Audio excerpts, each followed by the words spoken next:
This is B2B Enablement, a Klyck.io podcast created to inspire sales and marketing leaders navigating digital transformation.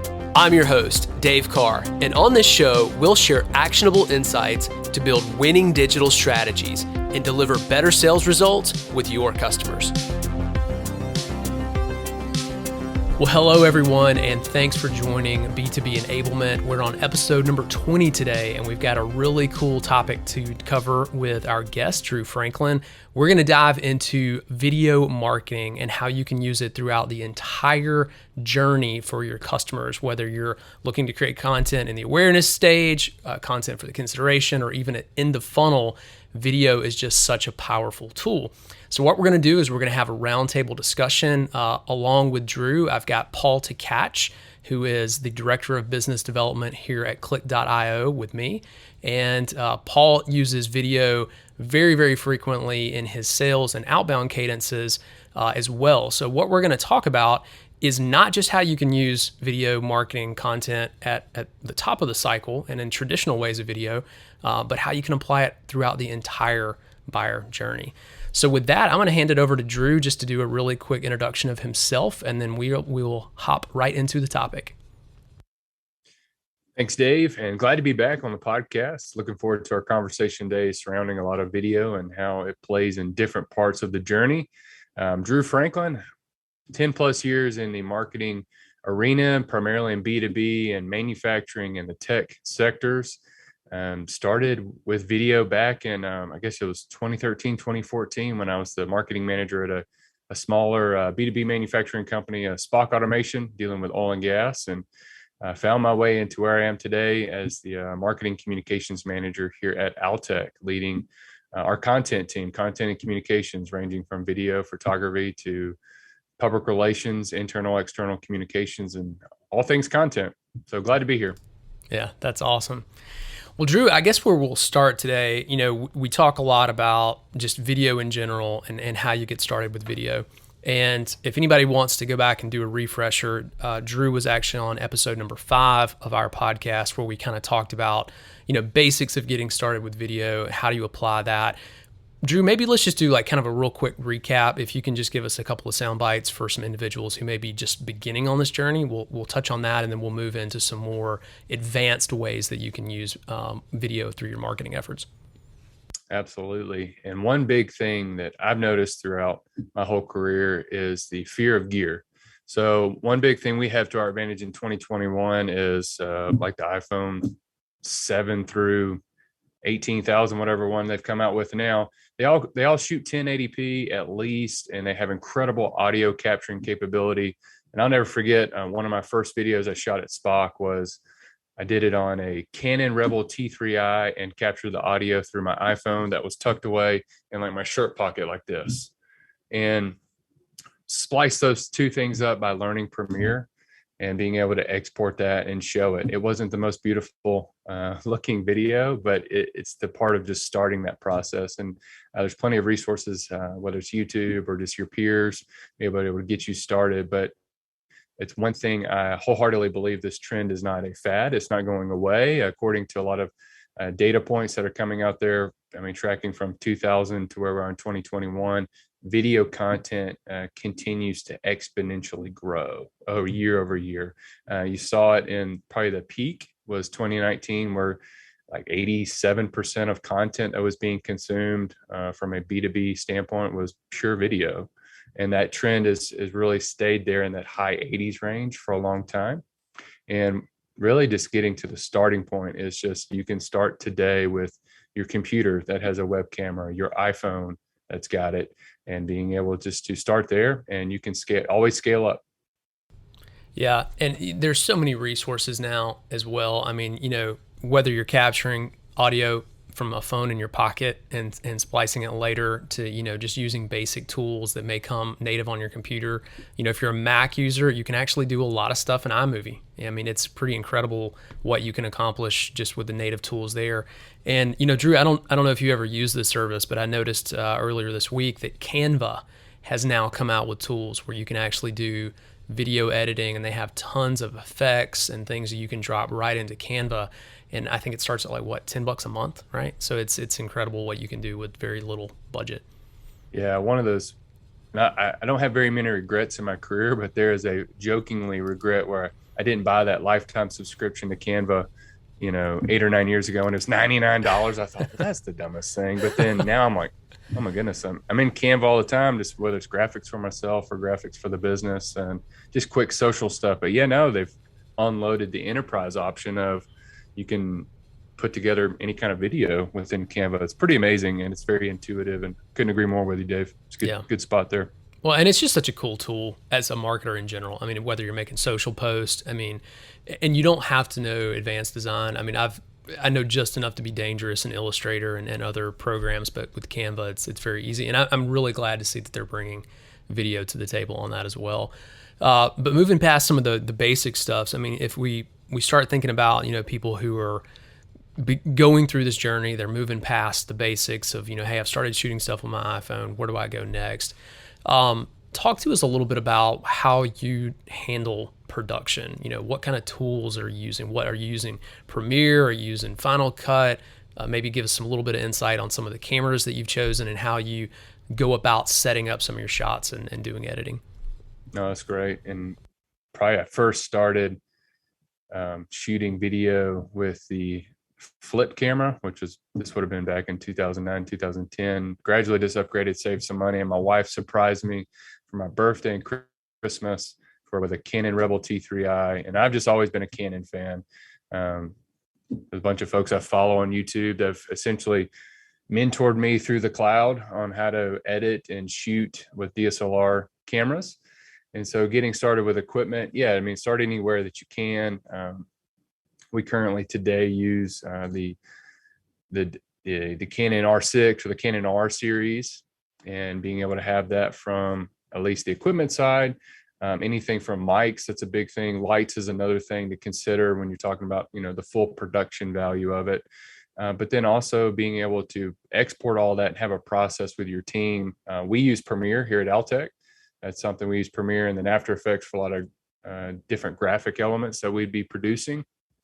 We do have some team members that use DaVinci Resolve for coloring, and that's getting like to the nth degree where we just have some talented individuals who's worked on some big budget films that's just what they're comfortable with, and they do it really well. And so they play in that space, but primarily using Canon DSLRs and editing all that through Premiere with some After Effects graphics to add that little extra punch, and then exporting that. That's where people, at least marketers, tend to miss the boat, is after you export, it's then like, where do you go from there, right? There's tons of people that create incredible content, but they fail on the distribution side. And that's where I've always really, with my team, really tried to express like, man, let's create once and distribute forever. So we create this beautiful piece of content. Where are we going? What's the first 5 places we're going to share that? Well, we're going to strip the audio for maybe just a audio only package. And we transcribe that video and put that into a blog post on the website, or we create chunks of that video testimonial and share that out for social. And it's just one of those things we have to challenge ourselves as marketers constantly. How are we buying into the create once, distribute forever methodology? And I think that's where a lot of our conversation will be housed today. Yeah, and that's a perfect segue, man, because, you talk about that, and I always talk about, multi-channel as well. How can you get the most out of any one piece of content? This example I'll give is not by any means, super fancy video production work, but even with our webinars now, we've started taking pieces of those webinars, rolling them into podcasts, taking chunks, use them on LinkedIn, and transcription. I'll tell you one little tip that we've used is having Descript. And I don't know if you've ever played with Descript before, Drew, but I use it a lot to create audiograms out of other audio files or other videos that I can use to do captioning. But one other really cool way to use that tool is the transcription is incredibly accurate. And so a lot of times if we're writing blog posts, I'll actually go through and, grab myself a couple of bullet points. I'll video myself talking through ideas on what a blog post could be.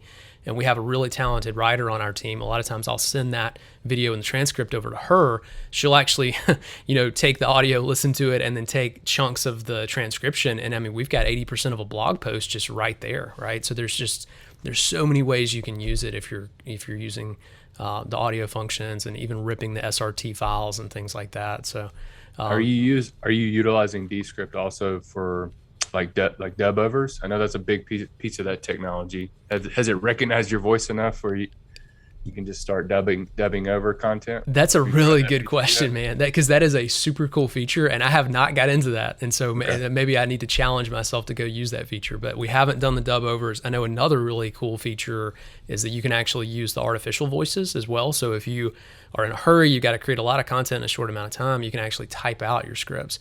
And some of the AI voices sound really, really realistic. So you can use that as well. Have you guys played around with it? I don't know if you've put it to use at Altec. We've played around a little bit. Like if we've got a concept video, like hey, like for example, we created a hospitality video for an event we have coming up later this fall. And so we needed a concept voiceover. We didn't want to pay someone for a concept script to read that. So we just did something through Descript, and being able to run that through. Yes, it was an artificial voice, but it was quick, like you said. And that way we could also make changes on the fly and get it exported quickly if we needed to do another voiceover attempt. But for concepts, it's been a very beneficial tool for our team.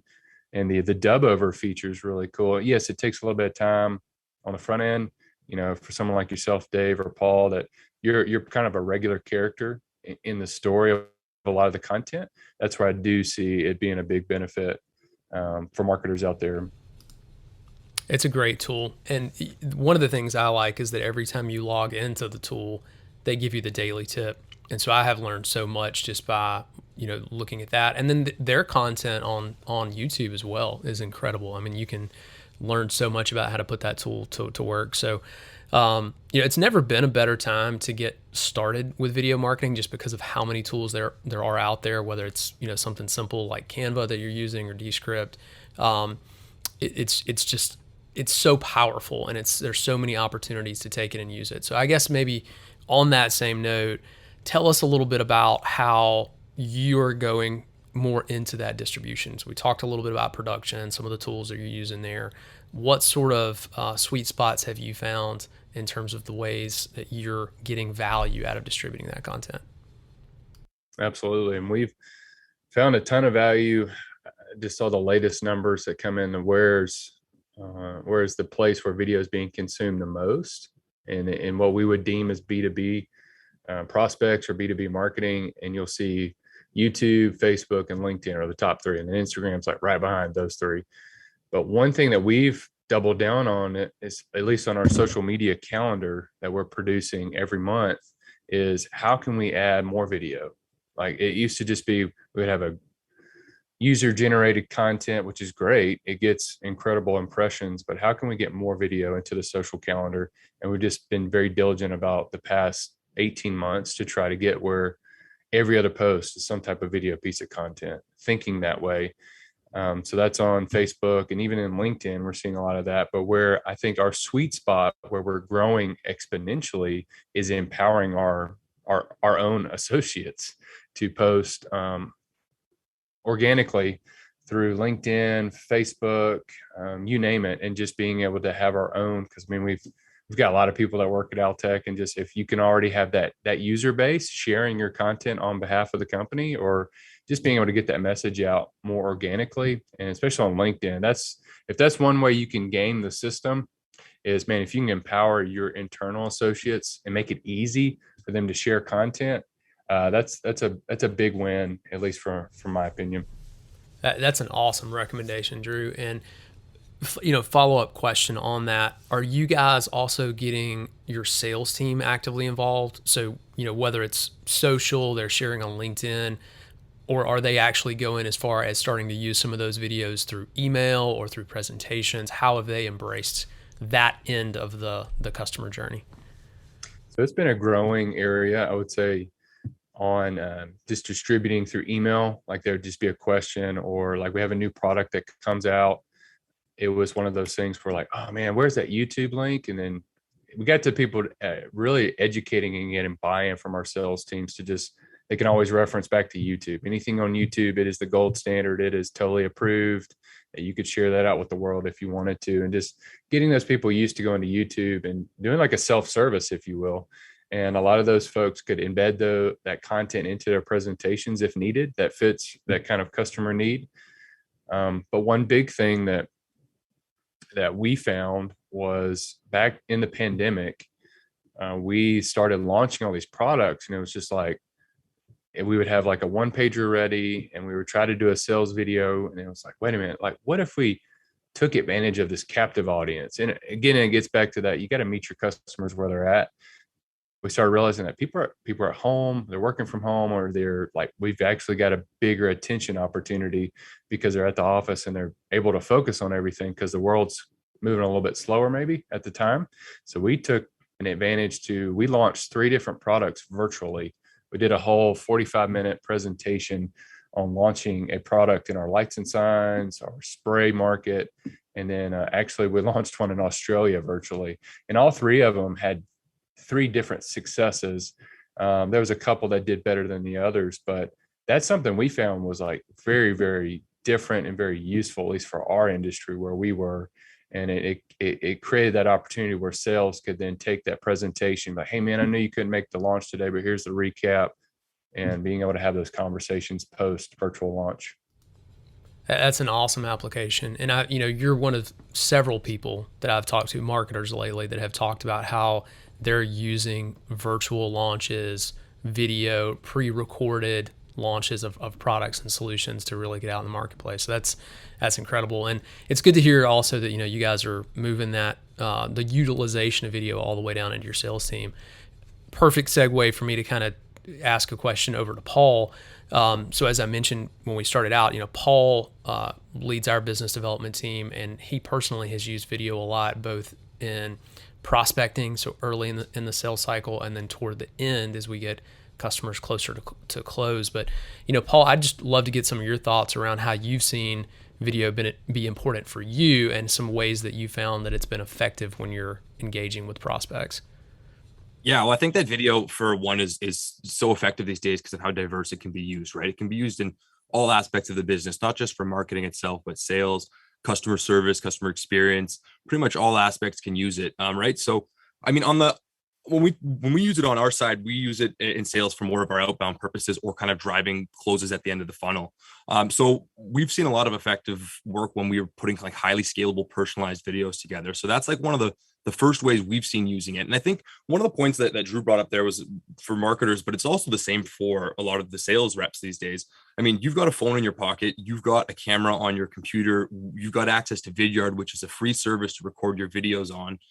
You're really empowered these days to get into that next gear, as Drew said, and start taking action, right? So for sales these days, I guess the first thing is creating those highly personalized videos. And so when we understand our target market or the customers we're looking to target, we'll put together a video for them. We'll do a little bit of research on that specific individual, be a little bit related to their role, posts that they've done on LinkedIn, and we'll try to drive some engagement that way. So that's one of the first ways we've really seen it be effective. Now, mind you, when we talk about scaling and trying to be effective and efficient, that's one of the harder ways to do it on outbound, because you have to create a video for every prospect that you want to engage with. But I think, Dave, we've seen other effective ways of using our marketing content and our video on the sales front. Like, for example, the webinars that we've been doing recently, like Dave was saying, and we've been chopping those up. Those are now perfect touch points for our reps to go out with. So every time we finish a webinar, we've got a new topic to send out. We've got a new wealth of information that we can use as a touch point and say, hey, John, I'm not sure if you had the opportunity to tune into our webinar, but just wanted to send this your way as I thought it would be fitting. And you'd be amazed at how many people come back and kick up the conversation just on a positive touch point like that. And so I think that we've seen quite a few effective ways of using video on the sales front. Another way of making scalable options that we do is creating one video for a target market. So if you don't want to do that personalized video for each individual at a company, we find that is highly effective. It's better to do that if you are able to tailor your message to a specific individual. But another scalable way of doing it is, if we're going after an organization or a specific target market, creating that 30-second or 60-second video of our value prop for that target market or for that organization. That way we can use that video as a first, second, or third touch point for everybody in that cadence and everybody in that approach and in that prospecting. Well, and that's a great example of sales and marketing partnership there as well, right? Because, if your marketing team is doing the right job and they're creating content for each stage of that buying cycle, and it's built around the message that you want to convey to your clients or to touch on their pain points, it makes a tremendous opportunity for sales to use that. Because, and let's all be honest. I mean, nobody likes to just get their inbox full of crap from salespeople like, hey, let's book a meeting. Hey, I think I can solve your problem. But when you're sharing content, it's not only so much more personalized and engaging. It tells people you care. It tells people that you've done some research, that you understand their problems, and the likelihood, like you said, Drew, of engagement is so much higher. But I'll tell you, and I mean, this is my own personal theory, and I've seen some data to back it up. But when we think about the buying cycle now, the buyer journey, with 70% of it happening before a prospect ever engages with sales, I think a lot of that same mentality applies to how buyers want to buy once they engage with sales. So if people want to see content at the early stage of the funnel, they also have that same desire once you're engaging in a one-on-one conversation. So it doesn't end. It's a total cycle. One feeds the other. And I think when marketing and sales are working together well, the rising tide lifts all boats, because not only are you creating things that can look great on LinkedIn or YouTube or wherever, but you're also empowering your salespeople to have a better conversation simply because they took the time to share something when every one of their competitors just, sent a spam email. So. No, well said. And that's something that a stat that stood out to me that I saw actually in my inbox was from HubSpot, that 73% of buyers or people want to see entertaining content. And it made me think of, I have known of this product, have used this product for years at previous role, but Wistia, for example, I engaged with them. They had a new podcast opportunity within their subscription model. And I was talking with a sales rep, shout out to my boy, Irvin over at Wistia. He just was like super genuine in the way he learned about me, learned my love for Alabama football and all nerdy things like Ninja Turtles and stuff like that. And all of a sudden he sent me like a custom, and we already said like, man, it's probably not going to work this year, but maybe let's look at the next year. He sent me like this custom video of just like a recap of like what he saw in the spring A-Day game for Alabama. And then was like, hey man, did you see this new spinoff movie? And it just took that content in a way that, and then morphed it back to, oh, by the way, we're doing a big update for Wistia. I think that a pain point you talked about. If you need anything, let me know. If not, here's something that's helpful. I just dropped another link in my inbox. And to me, to your point, Dave and Paul, just like how you can utilize the content that marketing's already created and distribute that in a way that's just helpful, I think's a big win. It sets you apart from all the other distractions and all the other noise that people are seeing in their inbox to what we were talking about earlier. Could not agree more. And to me, like what I hear in between all of that is it makes it human. It makes it real. It's not rigging the outcome. And I think people have just a huge desire for that, especially in the wake of COVID. And, so many of us are still working from home, and we're just looking for ways to keep those interactions. But, genuine, I think, always wins.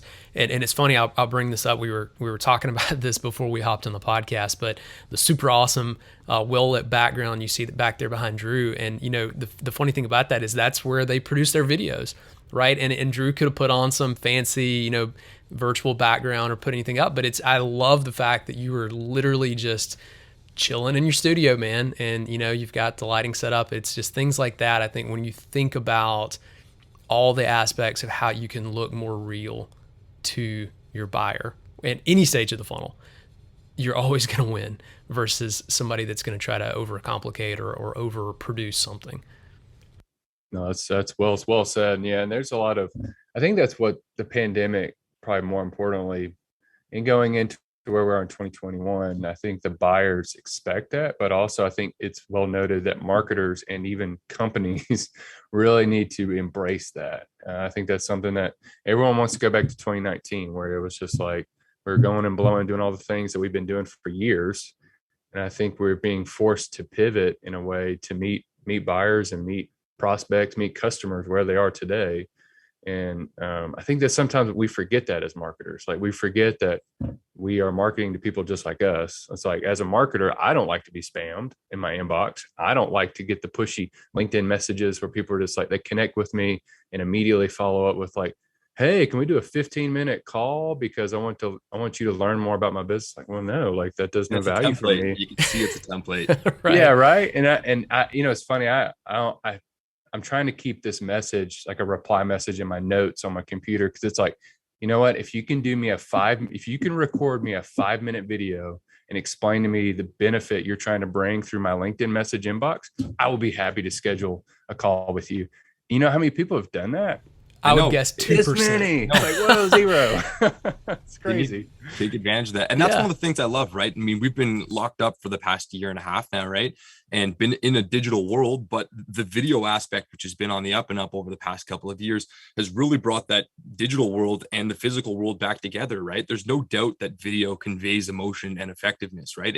You can actually see the person talking, and it's much harder to ignore, right? That's just one of the blatant facts. And I'm speaking kind of on an outbound level here, right? But same thing goes for using marketing content and those videos too, right? It's much harder to you really conveys the message a lot better through video, and you can actually see that emotion. And especially when I put on the video and I say, hey, John, or hey, Paul, or hey, Peter, and you can't ignore that, right? Because that's not a template that's just been passed from one person to the other in my company. That's me taking my 30 seconds or 60 seconds to kind of bring that human engagement back into that sales process or that buying process. It's putting a face and a person behind the message.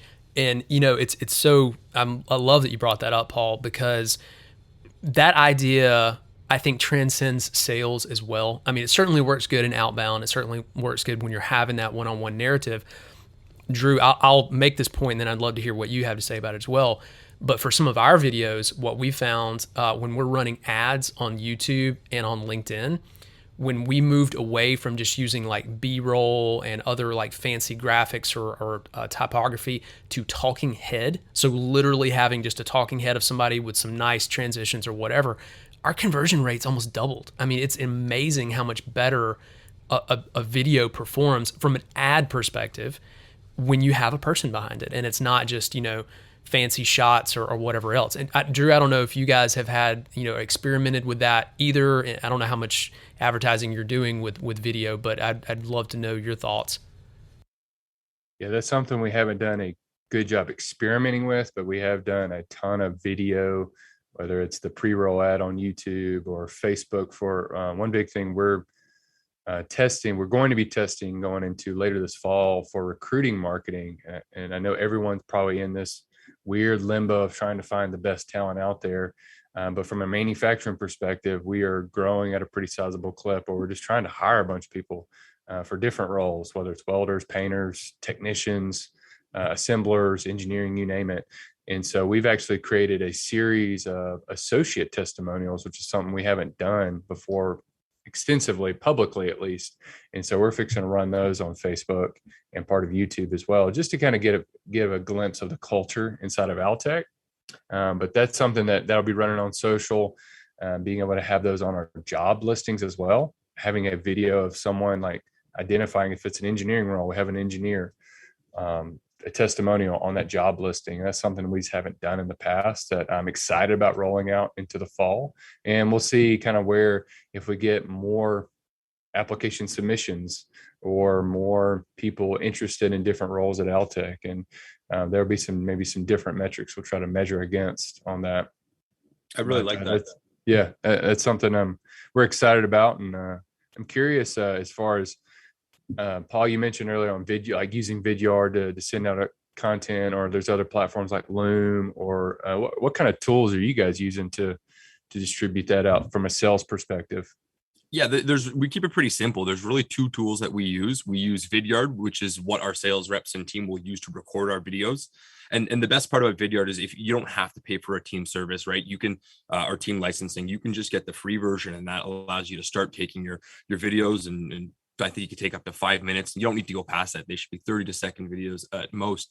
And then once we create the videos on Vidyard, we use SalesLoft. And SalesLoft, if you're not familiar, is an engagement tool and really helps us organize our engagement to different prospects and targets. And so we're able to organize the series of steps. And then our first step might be send a video to these prospects. And so with the integration there, it really allows our reps to take either a video from marketing that Dave's already created and add that into their first step on their email, or just take a personalized video that they did today in the morning and attach it to their email. And that's great because it works in unison perfectly. They film the video, 60 seconds, hop on, they do their engagement, attach it, and then they can get analytics afterwards too. So we can see who's opened that video and for how long. And that's important, right? Because when we're reaching out to 30, 50, 100 people, we want to make sure that we're following up with ones who are engaged and are watching our video. And that's where the analytics really comes in, is important for us. So really only two tools, Vidyard and SalesLoft. Vidyard has really been a game changer for us. And we even went to the pro version where you can add your branding. So that was important for us to be able to add in our colors and logo and branding. And you can attach links once you go to the pro version as well. So if you want to have redirects and things like that off the video, it's great. But another thing too, like even within SalesLoft, from a marketing content perspective, we're using our own sales enablement tool as well. So we're actually attaching the links, from Klyck, from our app, that actually allows those customers to go to our app to view the content. And what we like about that, and what I love about that as a marketer, is we get the deeper analytics on engagement. So now I don't just know, hey, someone opened it. I know how many times they viewed it. I know how long they viewed it. I know if they came back and looked at it again a month later. So those kind of things are really clutch for us to start understanding not only how we do follow-up from sales, but also how effective our marketing content is and how can we associate ROI with that content. Because, and I know you'll agree with me on this, Drew, I mean, the challenge is always, hey, we're spending budget on creating content. What's our return, right? How do I know that actually made a difference on a sales conversion? And if you're looking at that through something like a sales enablement tool, or you're tracking that in Salesforce, then now you have those sort of analytics to make a lot better judgments. And then it's way easier to ask for budget, right? So when you go talk to the CEO and say, I need more money, well, here's why. I can show you the results of how that converted. Or it even helps justify the current budget you have, and maybe gives you a little bit of insight of redirecting some of the budget. It's like, well, maybe we don't need to spend, it's an arbitrary number, $10,000 a month or $50,000 a month on Facebook ads, because we could probably scale that back down to 5 or 20 and then redirect that to how can we really, our processes, if you're seeing that all in our Salesforce CRM. And that's one big thing that I remember at Spock, at least Spock Automation, where I was able to track all those things in Salesforce and really understand our prospects and our customers and how they digested content.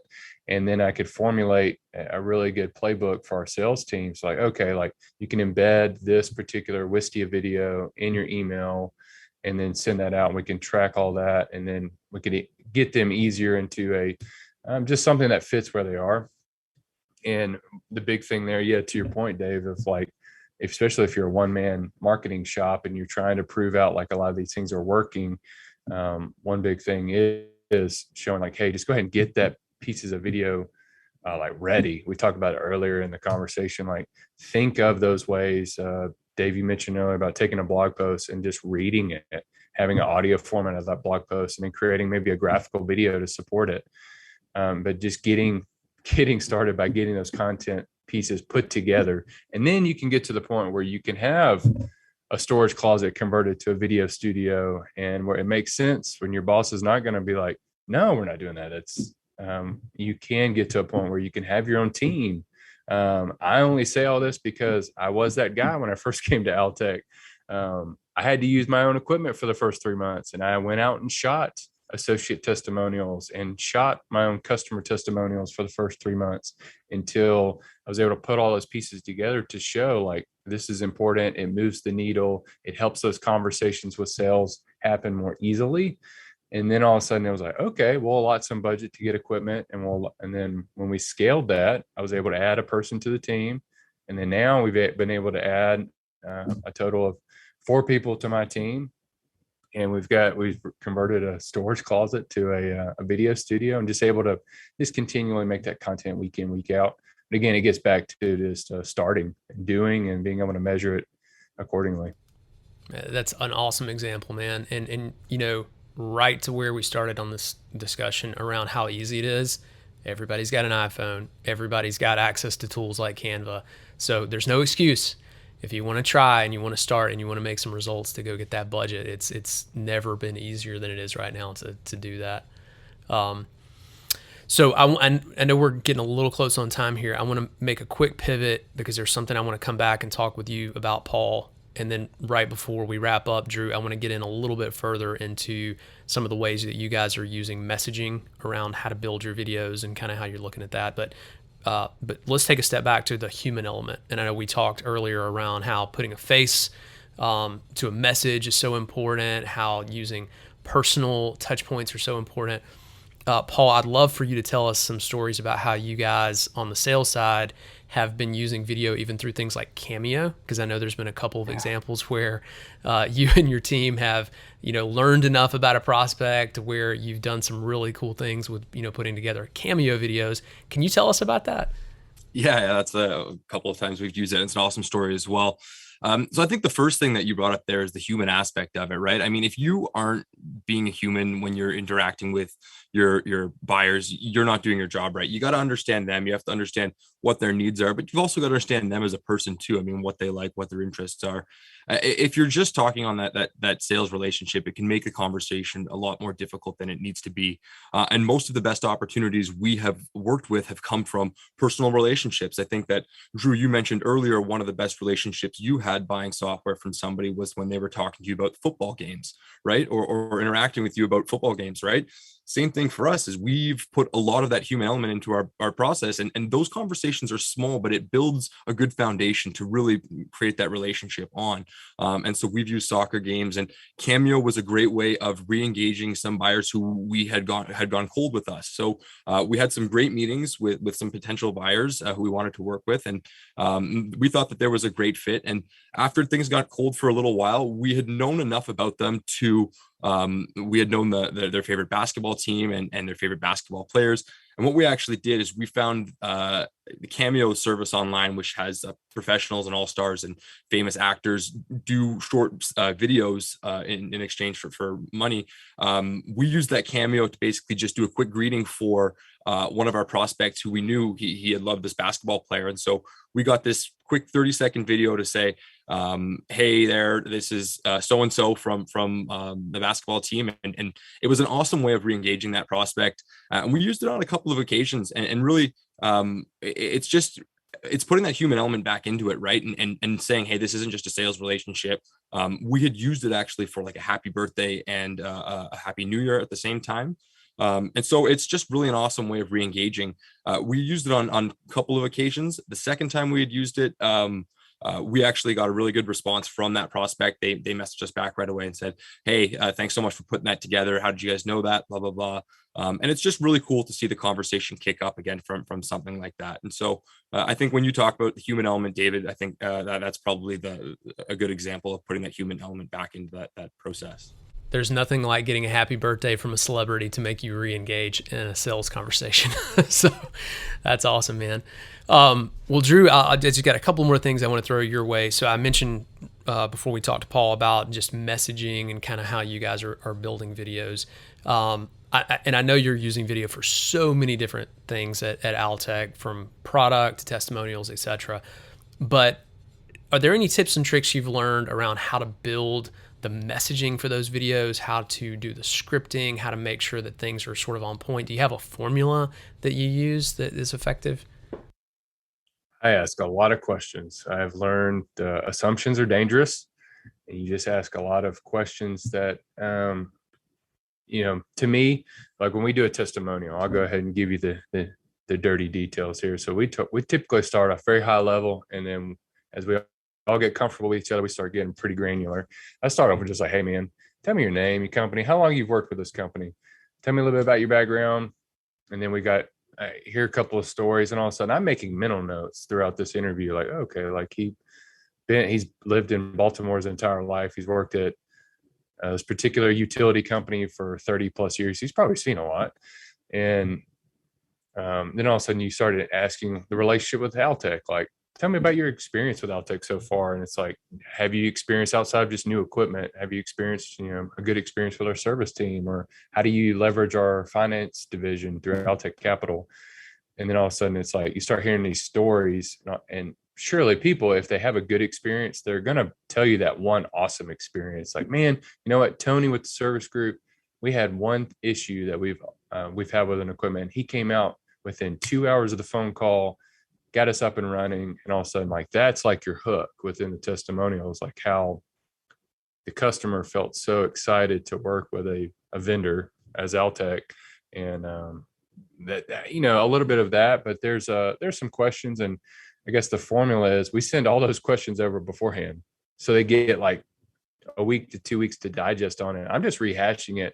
I don't even ask questions. I'm just like, tell me a little bit about this. Tell me a little bit about that. You're just pulling a lot of those answers out during that conversation. But getting back to the messaging part of it is we try to take those questions and think about how do those questions answer either a pain point, or how does it answer the solution we're trying to get. I think one example I could probably speak to is we have a mechanical tree trimming device that we developed and patented here at Altec, and it is insulating. So what does that mean is you can take a grapple saw at the end of a boom tip, and it can go up to energized lines and take off trees, cut trees, take it off, where that used to only be done by something that was non-insulating. So you couldn't even, like, it was not even legal to like go up and do that.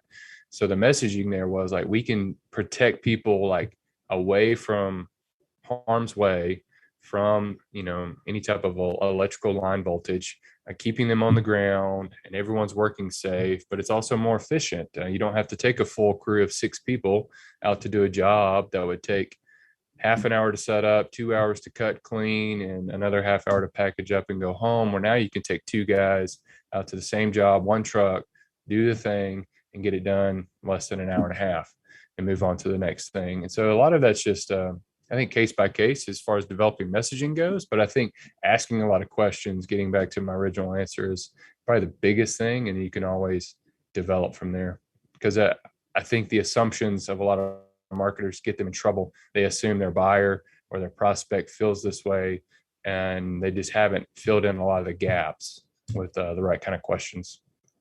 Golden piece of advice right there. And I mean, the right questions not only eliminate those assumptions, which I think is always a dangerous thing as marketers, but it also helps get to the story. And I love that example you gave of, when you're interviewing somebody and you're letting those questions get you deeper and deeper to find that story. Because we all know as marketers that that's the ultimate goal, right? If you can tell a story in your marketing and your messaging and your videos, that is what connects on that human element. So I think that's a great piece of advice. And, too, like you mentioned, how you're able to put that saw on the end of the device, and, you can protect people, and there's the story to be told with that. One thing that we've used primarily for like ad copy for videos where we have to really, really make a big impact in 30 to 60 seconds, we use chain of relevance. And I don't know if you guys have focused on that or have heard about that, but in summary, and I'll put a link in the show notes here if you want to check it out. But in summary, it's essentially, how do you help X, with X being your ideal customer profile, accomplish Y, which is that individual's job to be done, by providing Z, which is your value prop. How does your value prop solve that? And so it makes it a really simple formula and equation to get it done. And when you hear it, it's like, oh, that's common sense. Like, yeah, like how do you help X achieve Y by doing Z? But you can get lost sometimes, right? As marketers, we overcomplicate things. We think about things too much. But when you're really trying to get down to the core of it, using devices like that and using questions, using things where you can build a process around how you lead that narrative is extremely important. as we get ready to wrap up here, we talked about a lot of really helpful things, I think, for marketers, whether you're at the beginning of your journey or you're getting more advanced. But I want to come back down to just hardware and physical infrastructure of shooting videos. Drew, if somebody's out there today, they're coming out of their, quote unquote utility closet, like you talked about, and you're trying to do more things, like what would you recommend on a beginning setup for a marketer that's trying to take it to that next level? Like what kind of camera would you get? What kind of lighting? And what are some of the things that you want to think about to make a better quality video? Yeah, no. And that's a good question. And there's probably a couple of different questions I would follow up with. One being, what's your budget, and what's your ideal budget, and what's something you could get away with like today, right? If you could get away with something today, let's just say $2,500, I would go get probably a Canon 90D with the kit lens, or maybe even a nifty 50 millimeter lens that gives you that nice shallow depth of field, and go get you a tripod and a 3-point light setup, and all on Amazon. And I could just I actually have a cheap budget, a basic budget, an intermediate budget, and then like a pro budget stuff, all on an Amazon wish list that I share out with friends all the time. And it's just like, if you just had this much, but if you could get away with that $2,500 budget, you just need a camera, tripod, some type of microphone setup. I love a shotgun mic, a Rode Video Mic Pro. There's cheaper options available. Getting a nice lighting setup, and this paper backdrop that we have back here, it only costs, and this is a huge one. It's only like $90, and getting some type of support to put that on. And if you don't even really need a paper backdrop, you could just paint a wall like a matte black color or some type of matte color, and you could light shape it behind you. There's a really nice article from Wistia that I always reference people to. It's a down and dirty light kit, and it is, if you have zero budget and you're having to steal equipment to start video, it is an awesome kit for $100. And it's actually something I used to film my first series of videos at Spock Automation. And it's 3 can lights. So you got these daylight balance lights, and you can all get it at Home Depot for like $100.